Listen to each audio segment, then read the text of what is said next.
I woke up at exactly 3:17 a.m., heart racing, hands trembling. I didn't want to get up.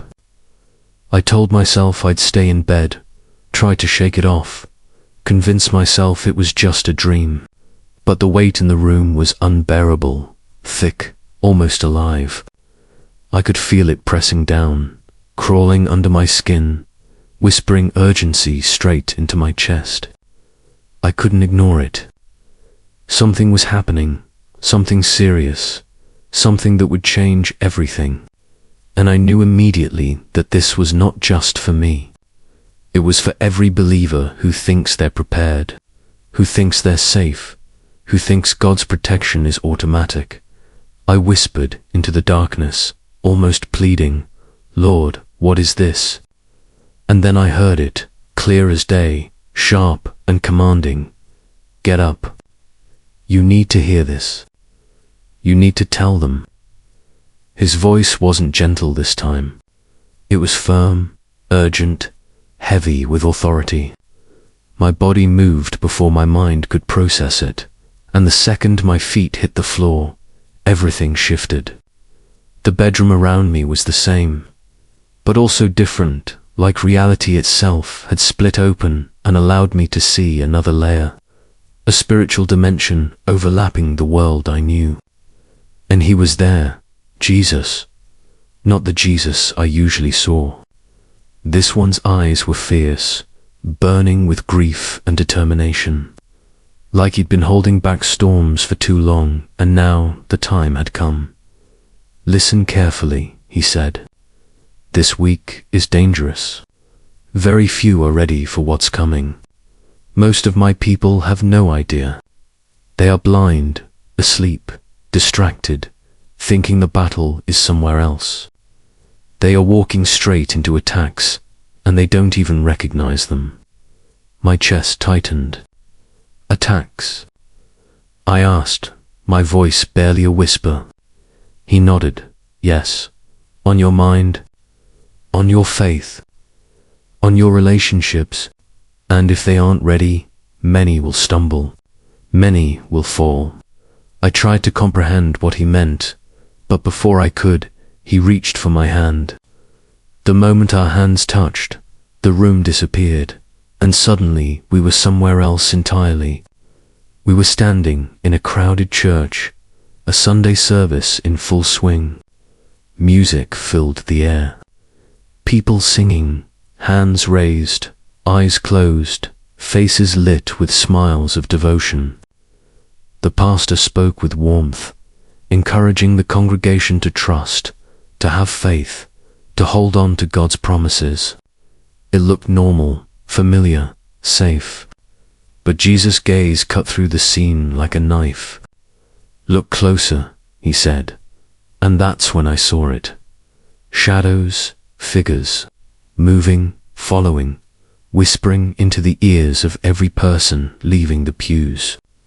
The people didn't notice. They went home happy, humming songs, carrying the peace of a good sermon, yet completely unaware that dark forces were in pursuit. Demons, spirits, unseen agents of fear and doubt, hovering, observing, waiting for the perfect moment to strike. And they were subtle, not violent, not obvious. They whispered lies that sounded like truth. They exploited doubt, anxiety, past failures, and insecurities. And every believer in that church, everyone walked straight into it. They were unarmed because no one had taught them to recognize this battle. Why can't they see it? I asked, panic rising in my throat. Jesus' eyes were heavy with grief. Because they've been taught a gospel of comfort, a gospel of ease. They think following me is about blessing, about feeling good, about having a perfect life. They've been trained to ignore the enemy, to dismiss the spiritual realm as superstition, paranoia, or exaggeration. So when attacks come, they assume it's stress, bad luck, a difficult season. They don't recognize the battle. I watched as he guided my eyes to a woman getting into her car, She hummed to him, smiling. And in the passenger seat, unseen, a shadow whispered relentlessly, "You're not enough. You'll never measure up. God is disappointed." And she believed it. Her smile faded in seconds. Her joy drained. She didn't know why, but the seed of doubt had taken root.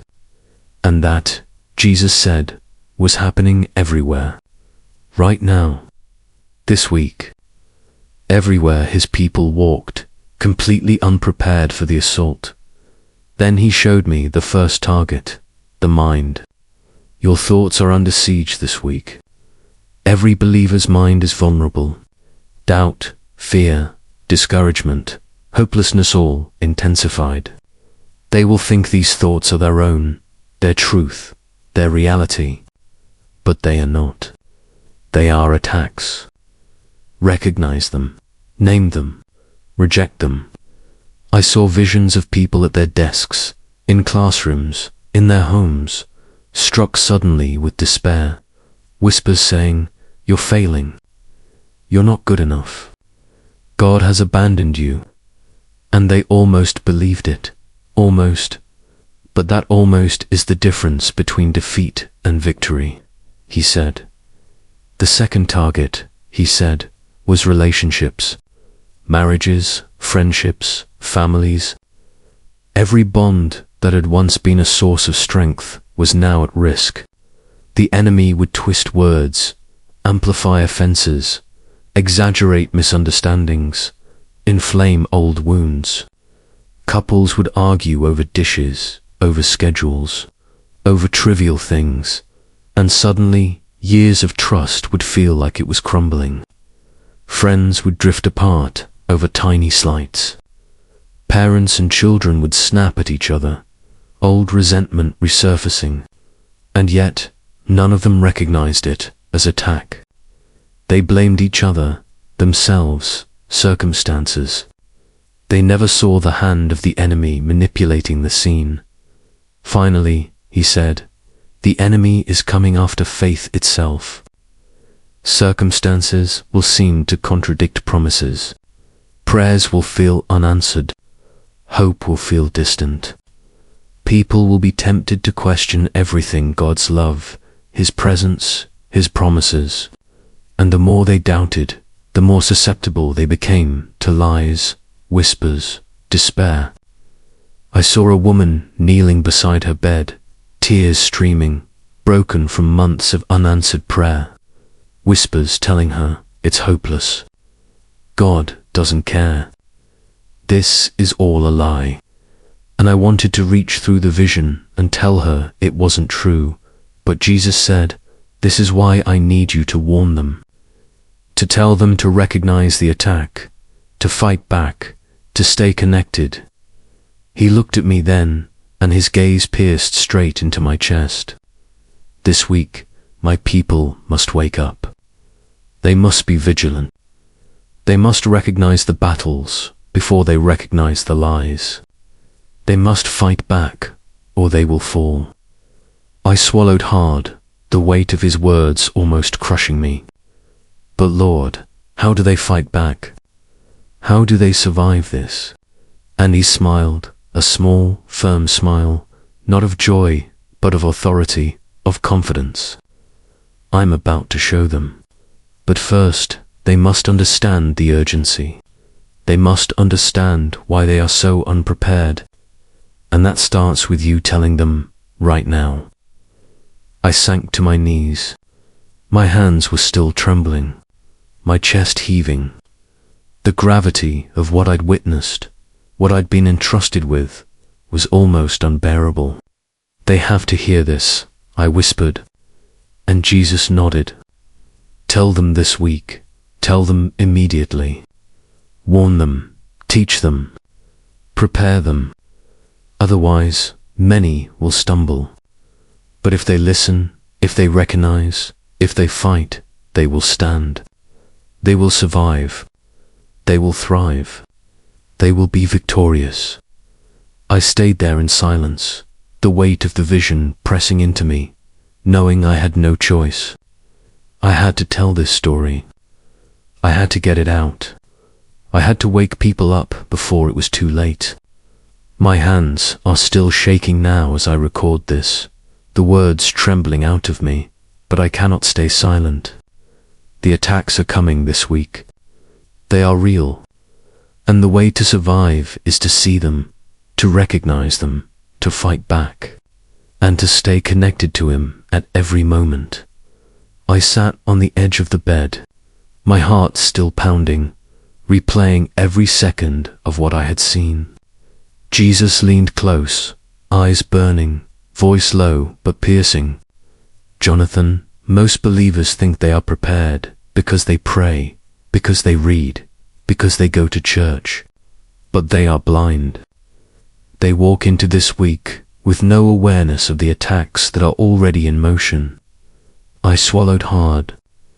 Lord, how can they even see it? How do they wake up? His gaze softened for a moment, grief still lingering, but then steeled with determination. They recognize it. That is the first step.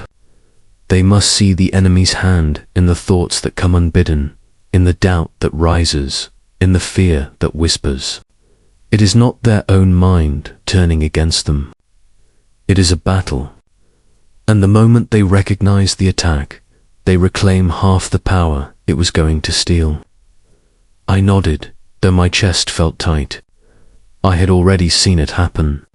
The visions replayed in my mind. The man at his desk, paralyzed by failure. The woman at her car, wrung by lies she thought were true. And I remembered the teenager, head bowed in his room, convinced faith was meaningless, ready to walk away from everything. Jesus' words cut deep. All of this is avoidable, Jonathan, but only if they recognize it. Most won't. Most will believe the lie.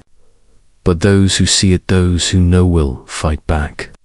He gestured, and I was suddenly standing with him in the middle of a busy street.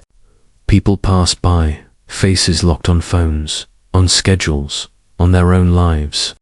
And I could see it again. Shadows, whispers, lies like smoke curling round heads.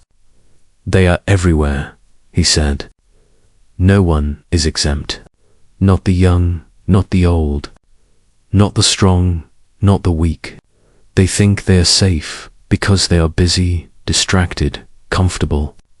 But this week, nothing will hide them from the attacks. Every thought, every conversation, every decision is a battlefield. I shivered. Lord, why now? Why this week? His eyes darkened, almost stormed. Because something is shifting in the spiritual realm. A move is coming, a breakthrough, an awakening that will shake everything. The enemy knows it, and he is desperate. That is why he is striking with such intensity, targeting the mind, the relationships, and the faith of my people. He wants them divided, confused, defeated, before the movement begins. This week is the tipping point. We were back in the church I had seen before, but now it was different. Every pew, every aisle, every smiling face seemed under siege. I watched a couple leaving after the sermon, holding hands, laughing. And then a shadow slipped between them, subtle, almost invisible. Whispers, they don't appreciate you. They don't care about you. You're better off alone. And in an instant, tension flared, a coldness spreading across their smiles. He looked at me, voice sharp. See, Jonathan, this is what I mean. It doesn't take a dramatic event. It doesn't need shouting. A quiet seed of doubt, a subtle whisper, and relationships begin to fracture. And they blame each other, not the enemy. The third attack was even harder to watch. Faith itself. He showed me a young woman kneeling beside her bed, praying for months for something I couldn't name. Nothing had changed. Her hope was waning. And right there, Right beside her, a shadow leaned in, voice dripping poison. He doesn't hear you. He doesn't care. You've been wasting your time. And her hands clenched, her faith wobbling. I wanted to reach in, to stop it, to comfort her. But Jesus' hand rested on my shoulder. This is the reality, Jonathan, and it is why they must know how to fight. It is why you must warn them. Faith without awareness will not survive the intensity of this week. I asked, my voice breaking, how do they fight back? Where do they start? And he smiled, not a smile of joy, but of authority, of certainty. First, recognize the attack. Thoughts that bring condemnation, fear, hopelessness, call them what they are. Reject them. Speak truth. Name the lie. Do not entertain it as your own. The moment they see it for what it is, the enemy loses power. The room shifted again. I saw a man at his desk, paralyzed by the thought, "You'll never succeed. You're failing." And instead of giving in, he whispered, "This is not my thought. This is an attack." I reject it, and instantly the shadow recoiled, weakened. Jesus' eyes gleamed. See that? Recognition is half the battle. Most believers never get this far.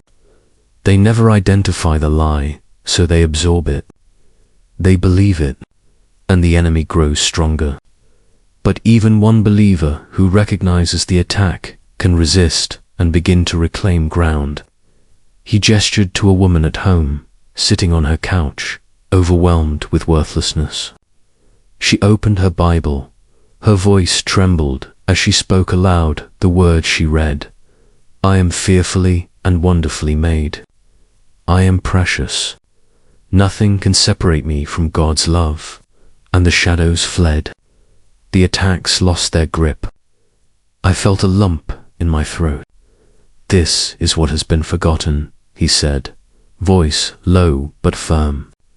"The power of speaking truth, declaring it, wielding it as a weapon. Most have been taught to think positively, to ignore, to hope silently. That is not enough. This week demands warriors, not spectators." Jesus' gaze pierced me again. Next, protect relationships. When misunderstandings arise, when conflict sparks, pause. Ask, is this the enemy's work? Recognize it before reacting. Fight for the bond, not against each other. The enemy wants division. He thrives on it. But awareness, recognition, and action can dismantle it. Love actively, consciously, with eyes wide open. The final lesson was faith. When circumstances contradict promises, when prayers seem unanswered, when disappointment strikes, remember the past. Recall every time I have been faithful, every time I have shown up, every promise kept. Build mental altars of remembrance. Speak them aloud. Strengthen your faith with proof, not just hope. This is what shields from despair. This is what repels the enemy. Then he leaned closer, intensity unrelenting. Finally, he said, "Stay connected to me, not just in ritual or routine, not just in church, not just in morning devotion. Every moment, every breath, every thought, acknowledge me. Conversation, communion, awareness. This is the armor. This is the refuge. This is the protection that nothing can penetrate. When you abide, the enemy cannot touch you." I sank back onto the bed, overwhelmed. The weight of his words, the clarity of the attacks, the urgency of the week ahead, it was almost unbearable. My hands were trembling, my chest tight. "They have to hear this," I whispered. And he nodded. "Yes, tell them. This week is critical. The attacks are coming, but those who recognize, resist, and abide will stand. They will thrive. They will be victorious. I took a deep breath, feeling the tremor in my body, but also the weight of responsibility. I knew what I had to do. I had to warn them. I had to tell the story with every detail, every warning, every instruction. The attacks are coming. The battle is real, and the path to victory is clear. Recognize, resist, protect, remember, abide. I couldn't shake the images from my mind. The shadows, the whispers, the attacks on faith, on relationships. On the mind itself, they were everywhere, and most people had no clue. Jesus' words echoed in my head, heavy but urgent. Jonathan, this is reality, not imagination, not exaggeration. The enemy is relentless, and most of my people walk blindfolded into his traps. I asked him, my voice barely above a whisper, Lord, how do they start fighting if they've never done this before? If they don't even recognize the attacks yet? He fixed his gaze on me, the weight of eternity in his eyes. They start with awareness. Awareness is the seed, the first breath of recognition. If they can see even a single attack for what it is, they can begin to resist, and resistance grows. One moment of awareness leads to a second, then a third. Momentum builds, and that momentum is power. It is what shifts the battlefield. I could feel the tension building in my chest, adrenaline mixing with fear. But Lord, they're not ready. Most don't even know what's coming. How do they survive? He leaned closer, voice cutting through my panic. They survive by staying connected, by abiding, by keeping me at the center of every thought, every decision, every conversation. Do not wait for calm or comfort. Fight in the storm. Abide in me, and nothing will break you. The enemy cannot penetrate that. Not completely. Not when you walk with me consciously, moment by moment. Then I saw it again, the church. Different faces, different people, same pattern. Everyone smiling, everyone nodding, everyone thinking they're safe. And then, in the shadows, subtle manipulations. A whispered doubt here, a small lie there. Jesus' voice broke through the scene. They think their faith is enough. They think their prayers are armor. But the enemy works in the unseen. He strikes when they're distracted, when they're weary, when they think nothing is wrong. And if they remain unaware, if they continue in ignorance, the consequences will be severe. I felt a chill. Severe how? I asked. His expression hardened. Discouragement, division, isolation, small cracks that grow into chasms. A week like this can destroy months of progress, years of faith. They will feel helpless, alone, abandoned, and some will give up entirely. That is the danger, Jonathan. That is why they need this message now, immediately. There is no time to waste. I nodded, trying to absorb the weight of it all. So they have to recognize, resist, abide. I trailed off. He interrupted me, eyes flashing. Yes, and more. They have to remember. Remember my faithfulness. Remember what I have done. Every answered prayer, every miracle, every protection. Build it in their minds. Speak it aloud. These memories are weapons. Against despair, against lies, against the attacks of the enemy. Forgetting leaves them vulnerable. Remembering strengthens them. The scene shifted, and I was walking beside him in a bustling city street.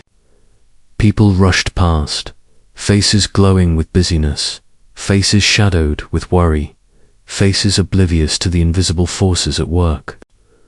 I saw a man arguing with a co-worker over nothing, a teenager doubting his purpose, a mother questioning whether her sacrifices meant anything, and everywhere the whispers, the subtle shadows, the corrosive lies. Jesus' hand rested on my shoulder, calm but firm. Jonathan, this is what most will face this week. Not dramatic, not headline news, but persistent, invisible, gnawing. And it will test everything they believe about me, everything they believe about themselves, everything they believe about the spiritual realm. I could feel the weight pressing down, like the room itself had thickened with tension. Lord, it's overwhelming just watching. How can anyone survive this? He smiled, but it was the smile of a general preparing soldiers for battle. They survive because they are not alone. Every believer who engages with me, who acknowledges me, who speaks my word, who resists the attacks, they are not alone. I am with them. They draw from my strength. They wield my authority, and the enemy cannot touch that. Not fully. Not when they abide in me. That is why connection is the most vital weapon this week. I swallowed hard, my hands shaking. And if they don't connect, his gaze pierced me, urgency radiating like fire. Then they will falter. They will give in to despair. They will lose ground. Some will recover eventually, but not without pain, not without struggle. And why suffer unnecessarily when the protection is available? This is why they must hear this message, immediately, without delay. There is no substitute for awareness, recognition, action, and connection. The visions continued, and I could see the subtleties of the attacks more clearly than ever. A husband misinterpreting a simple comment from his wife, a friend taking offense at an innocent remark, a child questioning the reality of prayer after disappointment, and everywhere, the shadows, twisting, whispering, laughing silently. Jonathan, Jesus said, voice low and urgent, the attacks are relentless, but they are not invincible. Every believer who sees, who resists, who speaks truth, who remembers, who stays connected, gains victory. One person's awareness can turn the tide for themselves and even influence those around them. This week is not just survival. It is empowerment. It is training. It is preparation for greater victories. I could feel the pressure mounting, the urgency like a physical weight in the room. Lord, the intensity. It's hard to even grasp. How do I convey this? He rested his hand on my chest, calm but commanding. You convey it as I show you. Step by step, detail by detail, emotion by emotion. Let them feel the weight. Let them understand the stakes, but also show them the power. Show them the path. Do not leave them in fear alone. Give them hope. Give them instruction. Give them me. Then he leaned closer, eyes scanning mine, intensity unrelenting. Jonathan, the enemy fears this message. He fears believers who recognize his tactics. He fears those who resist. He fears the connected, the abiding, the aware. That is why he strikes so fiercely this week. That is why you must speak clearly, urgently, immediately. There is no time for hesitation, no room for doubt. The battlefield is active. The attacks are real, and the weapons are ready for those who choose to wield them. I nodded again, a mixture of fear, awe, and determination flooding through me. The clarity was overwhelming. The stakes were immense. But the path forward, recognition, resistance, remembrance, relationship, protection, and abiding in Jesus was unmistakable. And I knew, with every fiber of my being, that this message had to reach believers everywhere before the week's assaults gained full momentum. I could feel the weight of the warning pressing down on me, like every second carried the intensity of eternity. Jesus stood silently, letting me absorb what I had seen, what I had already felt in my bones. Then his voice cut through the tension, calm but unstoppable. "Jonathan, most believers are unarmed because they do not understand the battlefield.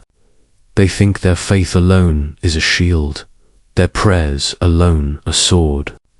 But faith without awareness, without engagement, without recognition of the enemy's schemes, faith alone will not survive this week." I swallowed hard, chest tight.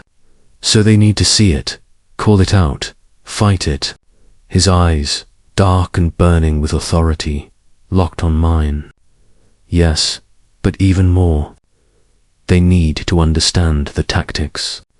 The enemy will whisper lies. He will exploit weakness. He will use relationships, circumstances, emotions, even their own thoughts as weapons.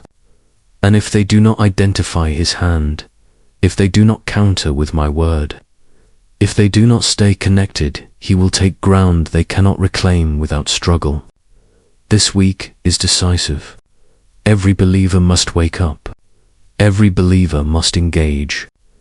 Every believer must recognize the attack before it consumes them. I nodded, trying to steady the tremor in my hands. And the people, they have no idea.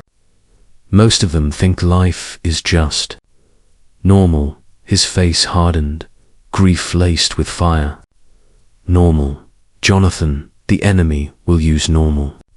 He will infiltrate the ordinary, the routine, the mundane, until believers are blindsided. They will blame circumstances.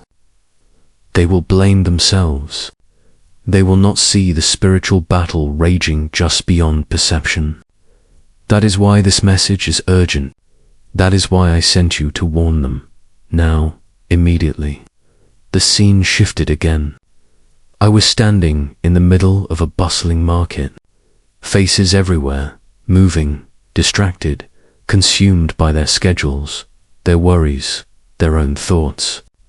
And the shadows were everywhere, too, slipping between people, whispering lies, amplifying fear, sowing doubt. A man bumped into someone else, and instantly the whisper spoke. "They don't respect you. You're being overlooked. You're failing."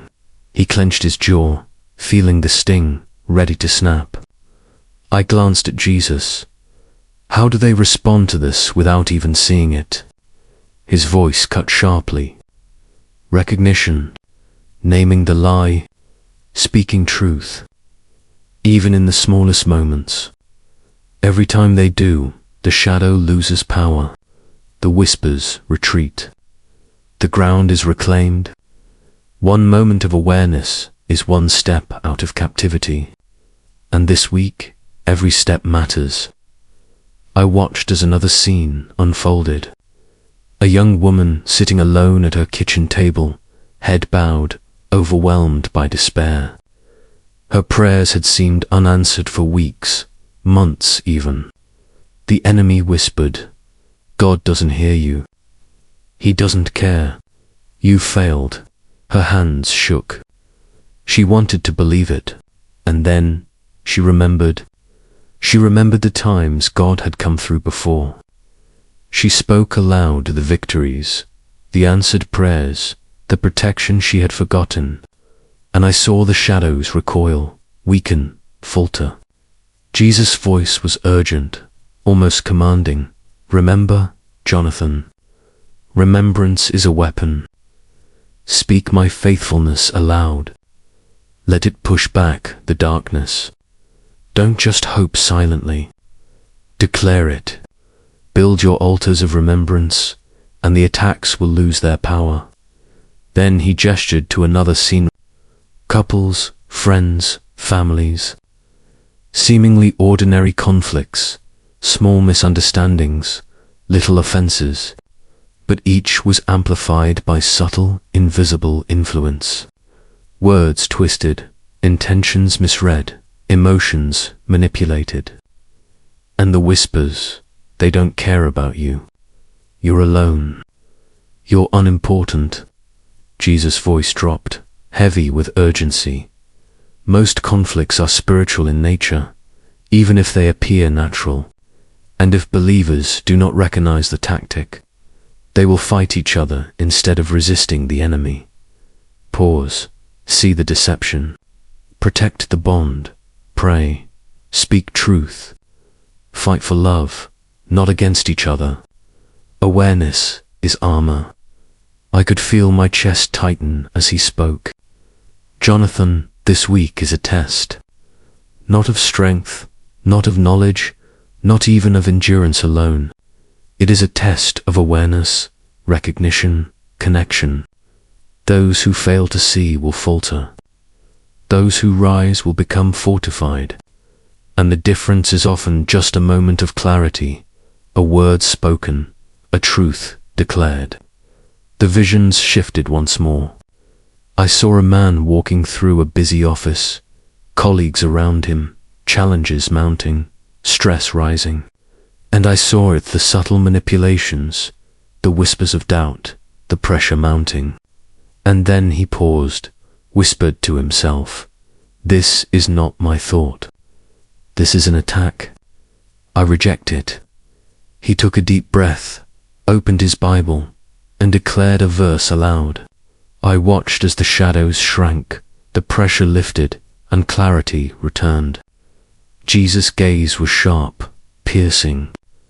"Do you see, Jonathan? This is the pathway. Awareness, resistance, connection, remembrance, declaration. Every believer has access to this power if they choose to wield it." I felt a lump in my throat. The weight of what I had to do, the urgency of the week, the invisible battles, it was almost too much to bear. But his voice, calm yet commanding, filled the room. "Jonathan, the enemy is striking now because he fears what is coming. He fears the awakening, the movement, the believers who stand armed, aware, and connected. This is why the attacks are intensified. This is why they must know what is happening. This week is critical. Immediate action is required. Every moment matters. Every choice counts. They must recognize, resist, protect, remember, and abide." I took a deep, shaky breath, trying to steady myself. Lord, they need to hear this. They need to prepare. They need to stand firm. His eyes softened for a fraction of a second, then hardened again with unwavering resolve. "Yes, Jonathan, tell them.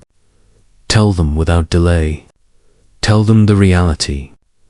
Tell them the pathway. Tell them to fight now, not later. The enemy is relentless. The attacks are real. But the weapons are ready. The protection is available. All they must do is engage. Do not waste time. The moment is now." And just like that, the urgency crystallized in me. The responsibility, the fear, the clarity, all of it combined into a single, undeniable truth. The believers had to be warned, prepared, and equipped before the week's assaults reached full force. The time to act was not tomorrow. The time to act was now. I could feel the room thicken as the weight of the week pressed down on me, heavy and unrelenting. Jesus' eyes searched mine, and I could feel his urgency radiating through every word. "Jonathan, most believers think they can coast through their faith, that life is just routines and rituals, that prayers alone shield them. But this week, routines will fail, rituals will falter. And if they don't see the battle, if they don't recognize the enemy, they will be blindsided. I swallowed hard. Lord, how do they even start if they've never faced something like this? If it's invisible and relentless, his gaze was steady, unwavering. They start by noticing the small things. A fleeting thought that doesn't feel right. A conversation that suddenly feels heavy. A relationship that frays over a minor misunderstanding. These are not coincidences. These are attacks. Recognition is the first line of defense. Awareness is the seed, and awareness leads to action, and action leads to victory. The scene shifted in my mind, and suddenly I was inside a home. A mother was sitting at the kitchen table, staring at her hands. Her heart was heavy with worry bills, unpaid children arguing, pressures mounting, and the whisper came, "You're failing. You're not enough. God won't help you." Her chest tightened. She felt the despair creeping in, and then she remembered. She remembered times when God had carried her before, times when prayers were answered in ways she had almost forgotten. She spoke them aloud. He's faithful. He's with me. I am not alone. And I watched as the shadows that had been pressing in recoiled, weakened, dissipated. Jesus' voice cut through the silence, low and commanding. "Remember, Jonathan, every recollection of my faithfulness is a weapon. Speak it, declare it. Build altars of remembrance in your heart. This is how my people resist. This is how they survive." I could feel the urgency in the air, a pulse that thrummed like warning bells. And relationships, Lord, what about them? How do they fight when the enemy uses those closest to them? He gestured, and I saw it all. Couples arguing over nothing, friendships tearing over minor slights, families drifting apart silently.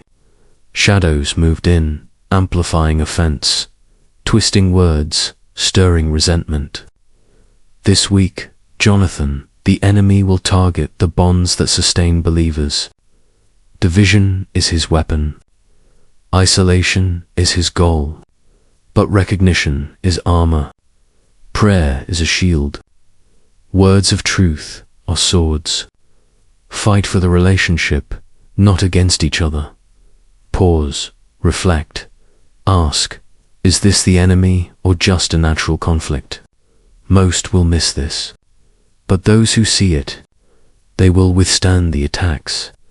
I felt a tremor in my chest, fear and urgency mingling, and faith itself, Lord. The attacks on belief. His eyes softened, but his voice carried the same piercing intensity. The enemy knows that doubt destroys faster than any other weapon. Circumstances, unanswered prayers, moments of silence, they become the hammer he uses to crack faith. This week, Jonathan, he will strike. Believers will question me. They will wonder if I see, if I care, if anything matters. But when they remember my past faithfulness, when they declare it aloud, when they abide in my presence, they will survive. They will thrive, and the enemy's power over them will shrink. The visions kept coming, one after another.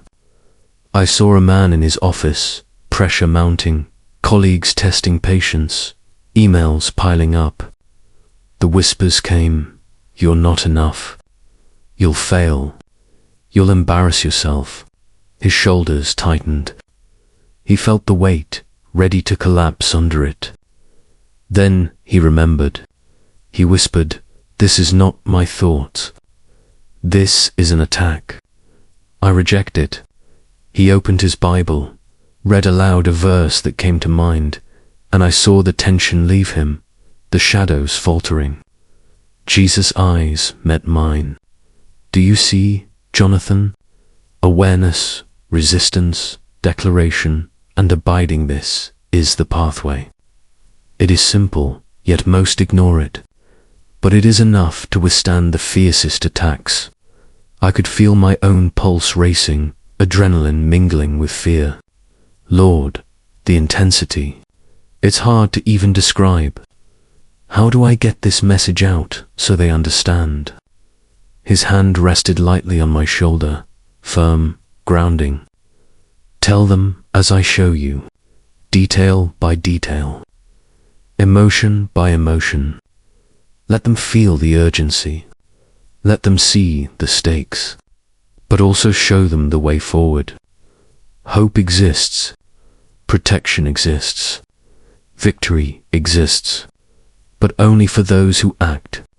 Only for those who recognize. Only for those who remain connected. Then he leaned closer, eyes burning with authority. Jonathan, time is short. This week, more than any other, is decisive. The attacks are intensified because the enemy knows his time is limited. He is desperate. He is cunning. He is relentless. But my people have weapons.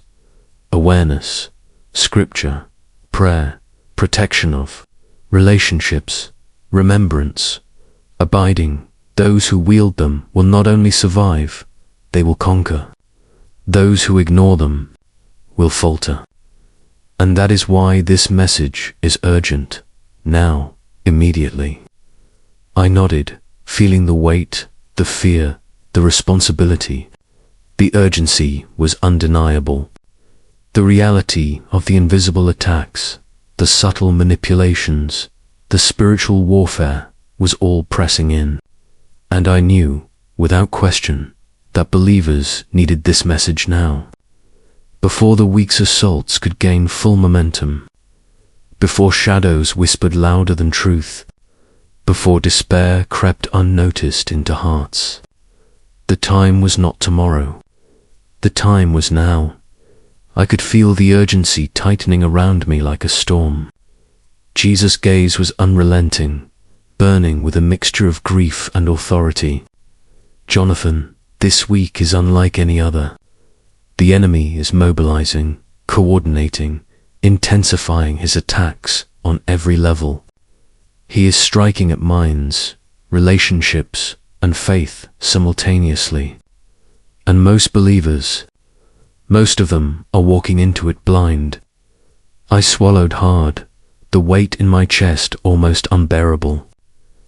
Blind, Lord, they have no idea. He shook his head slowly.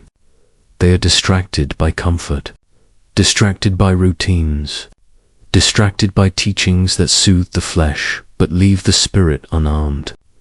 They go to church, they sing, they pray, but they are unprepared for the battle raging just beyond perception. They think life is normal, but normal this week is deadly. I saw it unfold again. A group of young adults, laughing, texting, going about their day. Shadows slithered in, unseen. Whispers filled the air. You're failing. You're unnoticed. You're alone. And I saw how quickly the seed of doubt rooted itself, how fear crept in, how discouragement began to poison hope. Jesus' voice broke through the tension. Jonathan, this is subtle but lethal.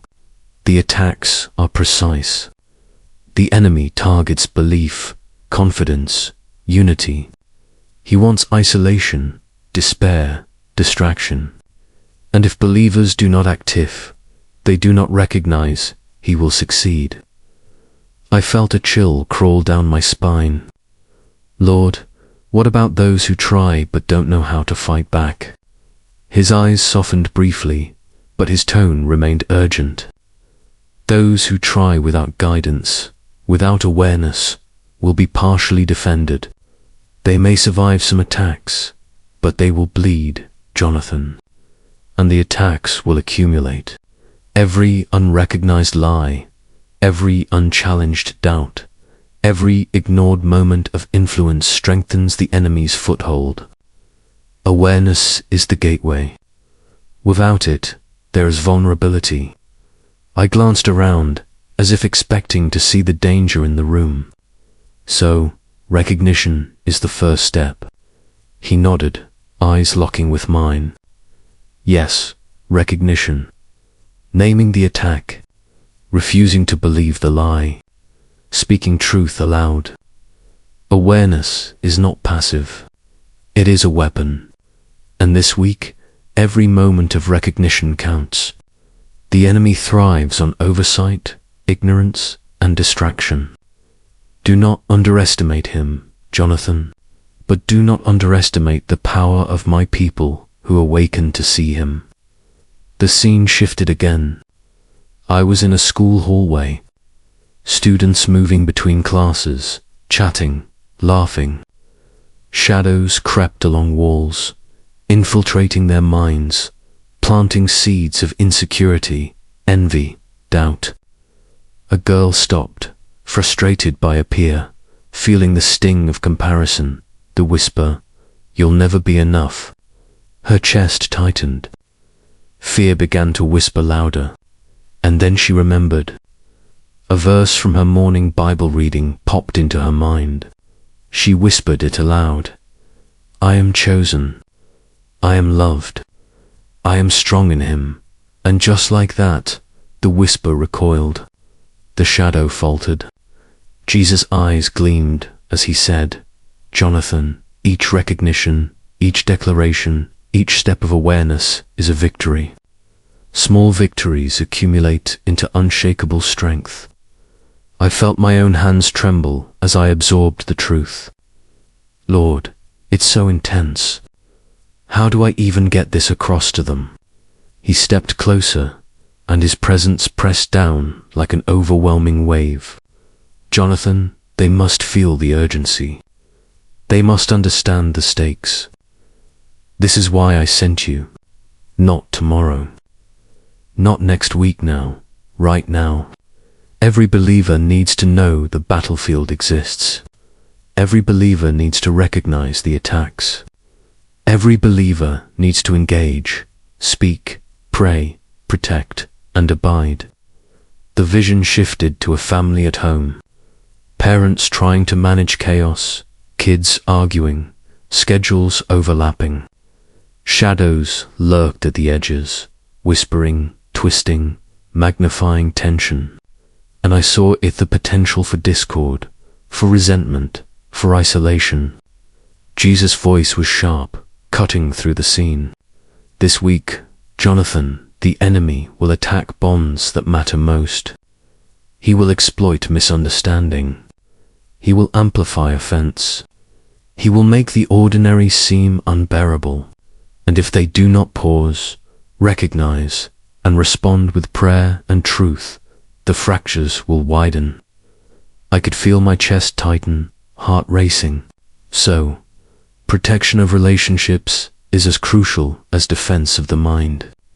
He nodded, equally. Because isolation weakens believers faster than any lie. Divide them, and the enemy gains control. Unite them in awareness, prayer, and truth, and the attacks lose their power. Every word, every moment, every choice this week can tip the balance. They must not underestimate the small battles, Jonathan. They accumulate. They define outcomes. And most do not even see them coming. I swallowed hard, breath shaky. Lord, it's a lot, intense, scary. How do they endure it without crumbling? His eyes softened, but the fire remained.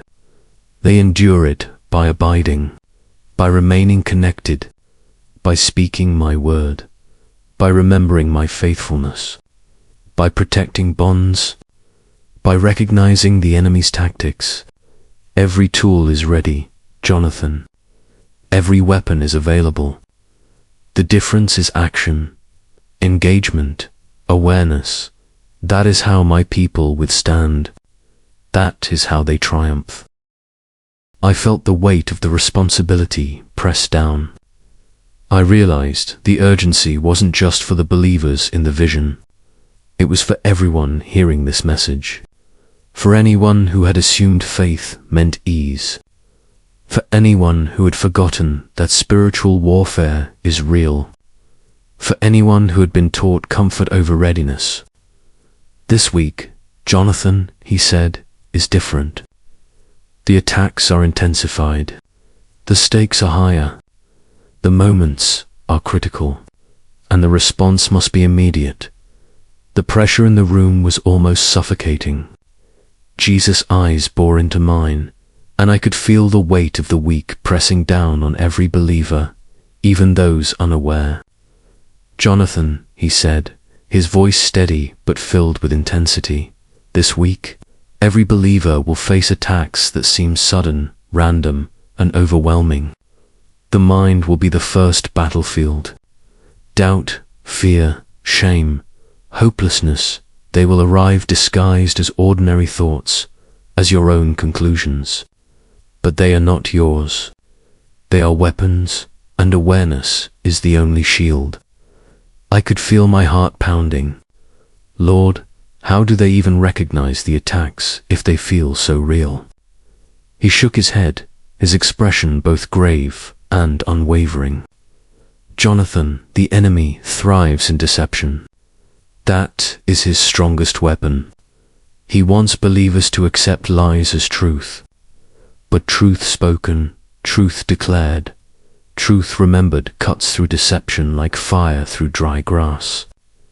Awareness first, recognition second, then declaration.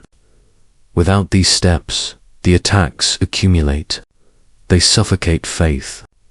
They erode joy. They blind believers to my presence. The vision shifted. I was watching a man at his desk, overwhelmed by deadlines, emails, and impossible expectations. Shadows whispered, "You're failing. You're weak. You're alone." I could see the weight pressing on him, ready to collapse his spirit. And then he paused, whispered aloud, "This is not my thought. This is an attack." I reject it. The tension in the room faltered. The shadows recoiled. Jesus' voice cut through the scene. "Jonathan, each time my people identify an attack, they strip half its power. Recognition disarms the enemy. Rejection pushes him back. Awareness and action create an armor that no lie can penetrate." I could feel the urgency, almost like electricity in the air. Lord, the relationships, the bonds, they are under attack too, right? His gaze intensified. Yes, every connection, every union, every friendship, every marriage.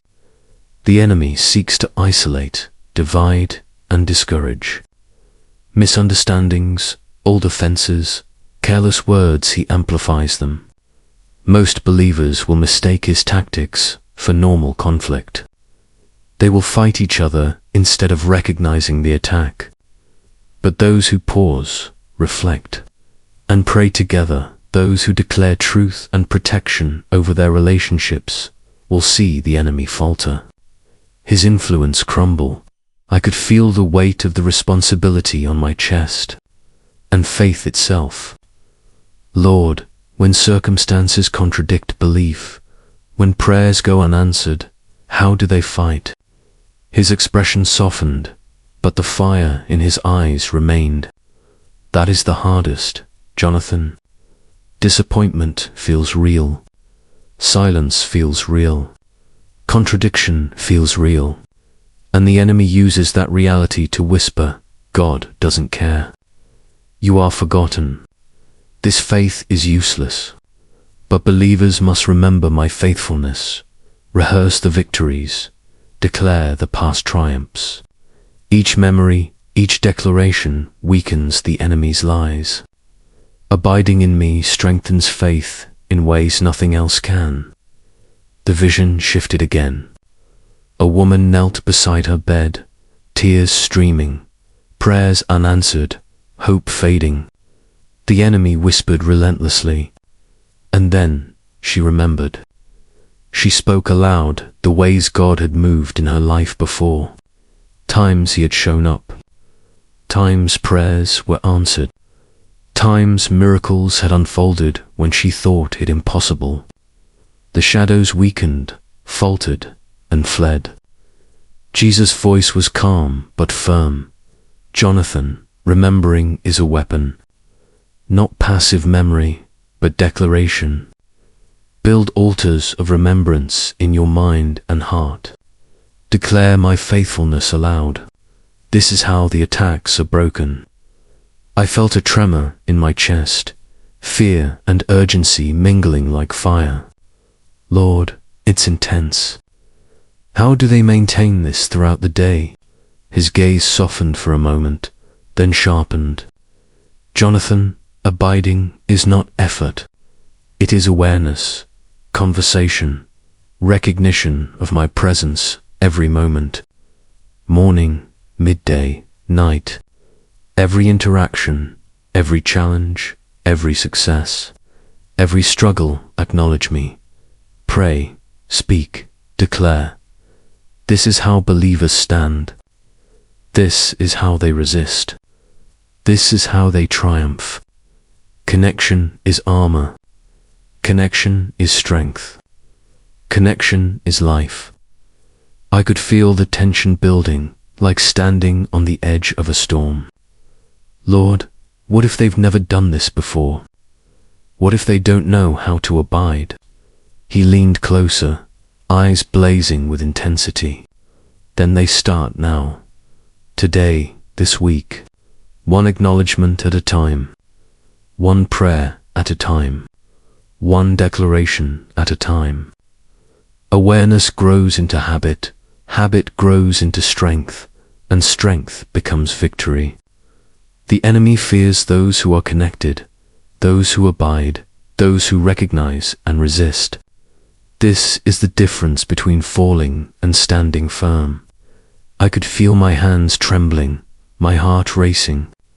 The reality of the attacks, the invisible warfare, the subtle manipulations, it all pressed in. And I knew, without a doubt, that believers needed this message now. The urgency was overwhelming. The danger was real. The tools were simple but powerful. Recognition, declaration, protection, remembrance, abiding. These 5 things could turn the tide of this week, could save believers from despair, could strengthen them against relentless assault. Jesus' eyes locked with mine, and his presence radiated authority, love, and intensity all at once. Jonathan, you must tell them. Tell them this week is a turning point. Tell them the enemy is moving, but my people are not powerless. Awareness, truth, protection, remembrance, abiding, these are the weapons. They must wield them immediately. Now, no delay. The attacks are coming, but so is the victory for those who prepare. This week is decisive. This week is urgent. This week will define the strength of my people. I nodded, chest tight, hands shaking, fully aware of the gravity, the weight of the message, the intensity of the enemy, the necessity of action, it all pressed down, undeniable, urgent. And I knew that the believers who heard this, who felt the reality, who acted immediately, would survive. They would endure. They would fight back. They would stand firm. And the enemy, though relentless, would not prevail. The weight in the room grew heavier, almost unbearable, but Jesus' presence cut through it like steel through fog. Jonathan, this week is critical, he said, voice sharp, commanding, and yet filled with a tenderness that anchored me. Every believer will encounter attacks that feel overwhelming.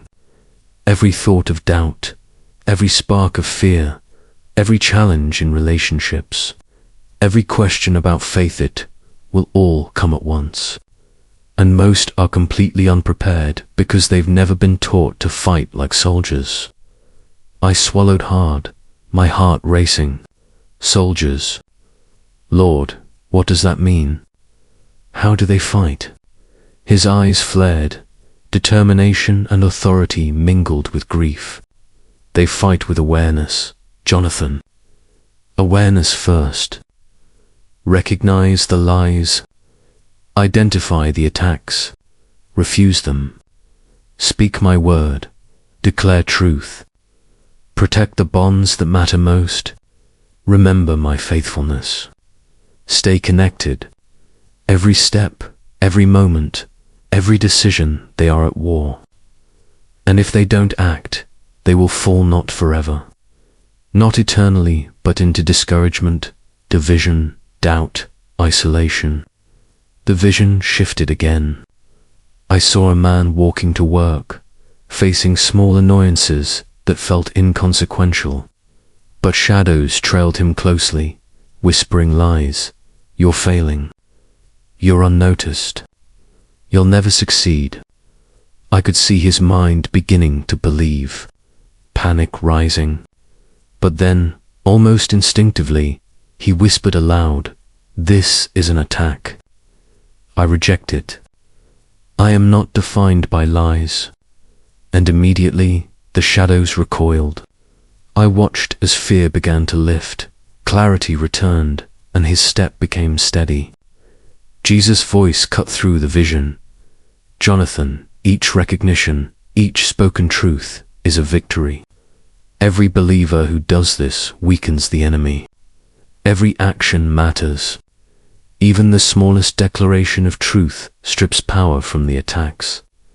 I felt my chest tighten.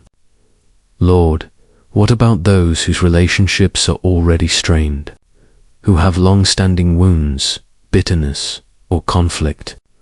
He looked at me with piercing intensity. Jonathan, those relationships are the exact battleground.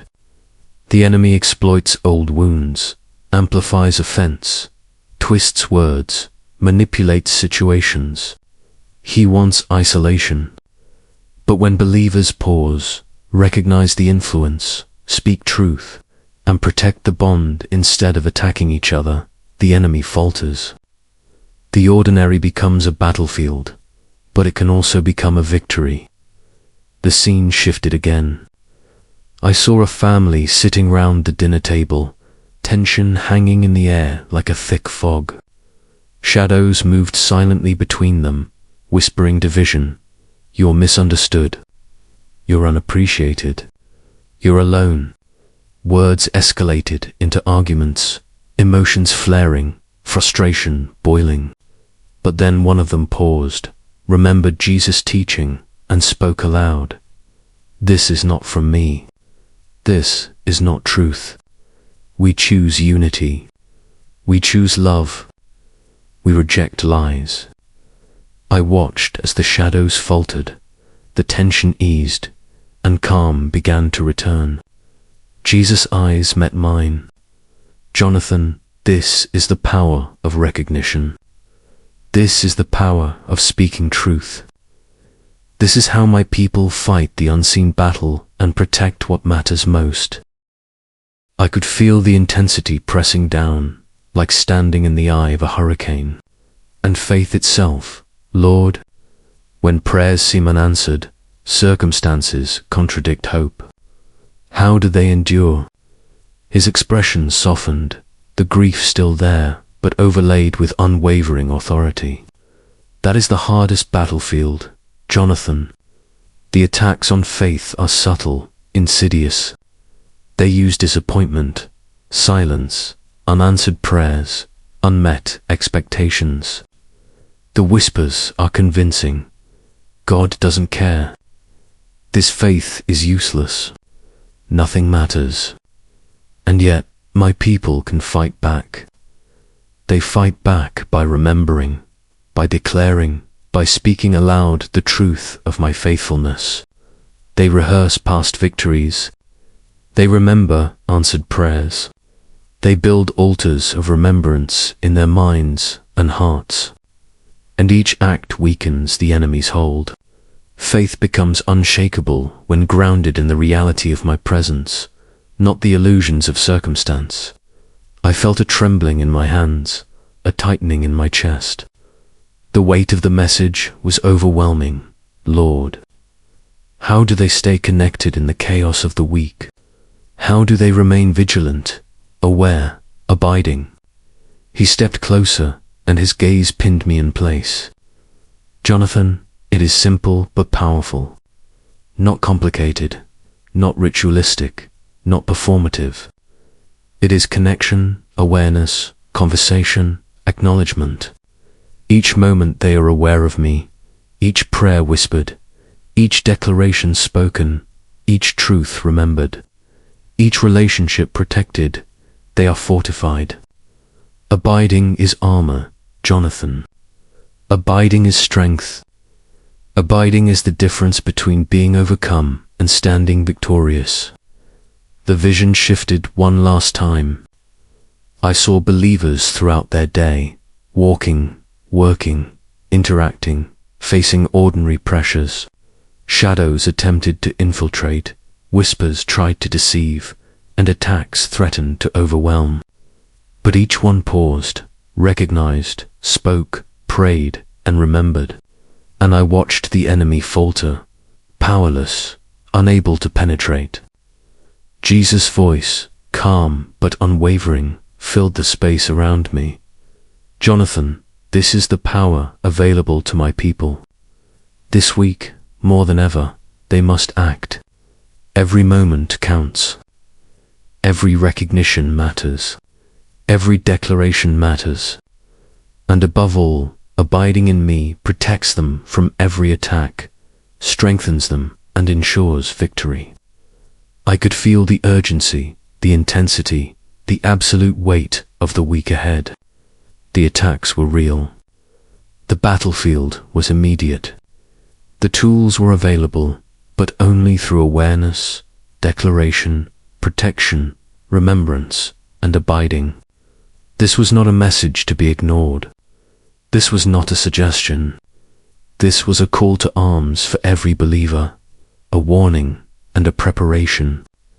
The week was coming, and it would separate those who were aware and prepared from those who were blindsided.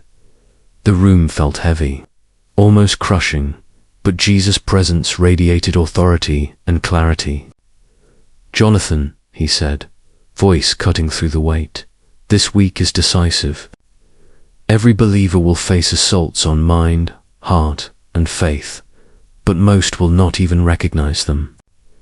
They'll believe lies, accept doubt, tolerate division, and question me. But those who are vigilant, who recognize the enemy, who declare truth, who protect relationships, who remember my faithfulness, and who abide in me, they will not only survive, they will stand victorious. I swallowed hard. Lord, what if they get discouraged? What if it's too much? What if they feel hopeless? His eyes softened, but the fire never left them. Jonathan, despair is the enemy's weapon, but awareness is the shield. Recognition cuts the lies. Truth spoken aloud restores clarity. Relationships protected build resilience. Remembering my faithfulness strengthens hope. Abiding in me creates an unshakable foundation. None of these steps are complicated, but they must be consistent. Consistency builds strength, and strength ensures victory. This week, it is not optional. It is necessary. The vision shifted. I saw a young man scrolling through social media, the shadows whispering in the background. You're inadequate. Everyone else is ahead. You'll never succeed. His fingers froze over the screen. He paused, remembered the instruction, and spoke aloud. This is an attack. I reject it. I am not defined by lies. God is with me. I am equipped to stand. Immediately, the shadows recoiled, powerless. Jesus' voice boomed in my mind. Jonathan, this is how my people fight back. Awareness first. Declaration second. Connection third. Protection fourth. remembrance, fifth, abiding above all. Each step is a weapon. Each action is a shield. Each acknowledgement of my presence is a fortress. I felt my chest tighten, my mind racing. Lord, what about those who feel isolated, who feel abandoned or alone? He looked at me with piercing intensity. Jonathan, those are the very ones under the heaviest attack. Isolation makes the enemy bold. Division makes deception easier. That is why protection of relationships and abiding in me is crucial. One small connection, one prayer whispered, one declaration of truth can turn the tide. Isolation is only defeated by awareness, connection, and the willingness to fight. My people are never alone, but they must recognize my presence to access this power. The vision shifted again. I saw a family at the table, tension thick in the air. Shadows twisted around them, feeding lies. You're misunderstood. You're not appreciated. You're unloved. Arguments ignited, frustration boiling, emotions flaring. But then, one of them paused, spoke aloud. This is not from us. This is not truth. We choose love. We reject division. And immediately, the shadows faltered, the tension eased, and calm returned. Jesus' voice was steady and unwavering. Jonathan, this is the power of recognition. This is the power of declaration.